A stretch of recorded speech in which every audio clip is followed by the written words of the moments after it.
The phone vibrated on the metal table while the machine screamed around me. I didn't answer it at first. I watched the screen light up, dim, light again. Unknown number. 3 missed calls. Then a message slid in, polite and trembling. We'd like to discuss a potential acquisition. Are you available? I wiped grease from my hands. The factory air tasted like iron and heat. I stepped into the quiet stairwell and listened. To my own breathing slow itself into something usable. I knew who it was before I called back. I always knew when the past came looking for me. It never knocked loudly. It tried to sound important. They asked for a meeting. They used my full name, the one my mother never used when she said I was embarrassing. I said yes. And as the call ended, my phone buzzed again. This time, the family group chat. Resurrected like a bad habit. A picture appeared. Mother's Day dinner invitation. Linen tablecloths. Champagne glasses. The caption read, "Successful kids only." No tag for me. No accident. My sibling reacted with clapping emojis. I stared at it for a long time.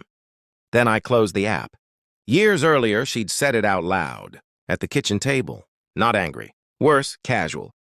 "You work in a factory," my mother said, as if diagnosing a rash. "Do you know how that looks?" I nodded. I was 22. I still believed nodding could end things. My sibling smirked. College hoodie. Internship lined up through someone my mother knew. Connections were currency in our house. I was counterfeit. When the group chat message came, Mother's Day dinner, successful. Kids only. My name missing like a deliberate omission. Something in me went quiet. Not broken, calculating. I didn't reply. I didn't argue.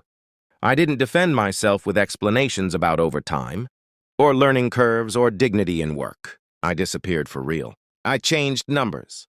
I moved closer to the plant. I learned every machine by sound. I learned how to read people the same way. Patterns, stress points, failure rates. At night, I studied. Supply chains, contracts, ownership structures. I learned where money hides when it doesn't want to be seen. And I noticed something strange. Scholarship funds my sibling bragged about didn't come from the institutions they named. Startup seed money traced back to shell foundations with familiar signatures. Donations to our mother's favorite charities, always anonymous. Always timed just before she'd brag about her generosity to friends. The handwriting on the forms was hers. The money wasn't. I followed the paper quietly. Account numbers don't lie when you give them time. Neither do tax filings or nonprofit disclosures, or the digital fingerprints people forget to wipe when they're proud. It took me 2 years to be sure. Another year to be patient. The acquisition meeting was polite. They praised my operational discipline. They didn't know they were sitting in a building I owned through 3 layers of distance. They didn't know the factory floor my mother sneered at paid for her vacations. I let them talk. Then Mother's Day came around again. I showed up uninvited. The restaurant smelled like perfume and entitlement. My mother froze when she saw me. My sibling's smile collapsed into something small. "I didn't think," my mother started. "I know," I said. My voice was steady.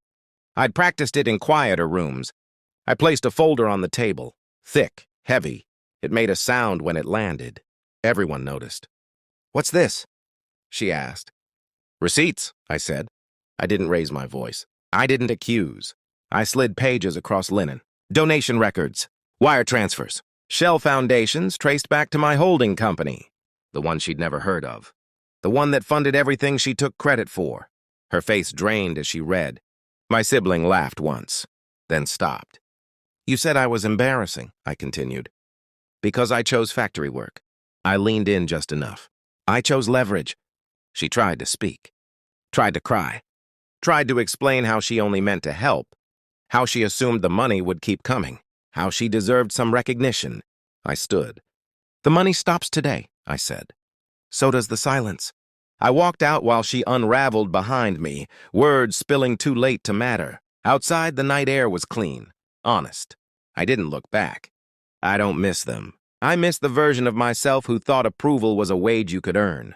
The factory still hums. It always did, steady, unapologetic. So do I. And that's the only inheritance I kept.